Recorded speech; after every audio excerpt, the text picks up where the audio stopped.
What's up, guys? I often get asked what the best wheel bearings for these Grand Prix are, because W bodies go through wheel bearings quite a bit, and usually I would say Timken or the AC Delco ones are pretty good. But today I'm going to show you a new brand I just found that I'm going to try out and let you know what I think of it.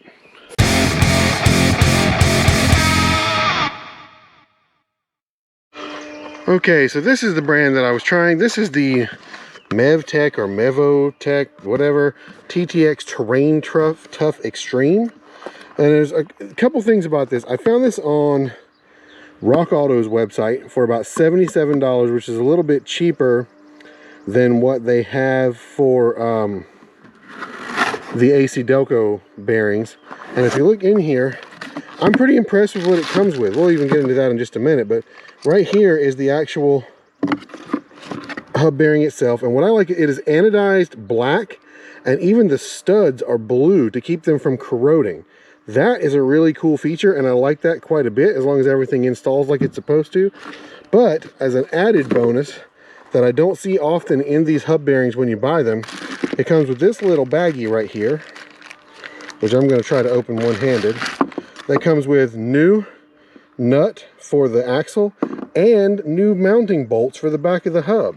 All three of them, which I think is really cool because I've never seen that come with one of these before. So I'm pretty impressed by what I see, considering the price and considering what it looks like. But the next thing we have to do is get it in the car, because the 07 needs a wheel bearing right now. So I'm going to get this put in. I've already got a video on that, so I'm not going to make you sit through that again.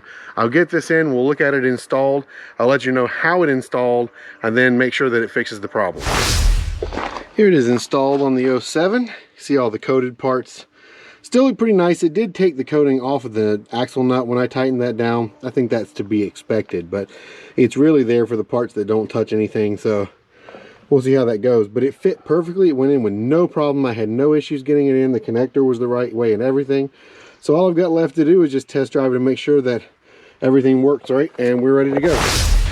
And after a quick test drive, everything is good to go. It works well. I like the way this bearing looks. I like the price point. I would mostly, I think at this point, recommend it. If you guys want to check that out, Rock Auto does have it. I will update this thread as time goes along and let you know how long it lasted, but I'm sure, you know, looking at it, it's probably going to last a good bit. So that's the end of this video. Drop this video a like if it was helpful. Make sure you're subscribed to the channel so you see the next video. I'll see you in that video. Thank you so much for watching, and peace.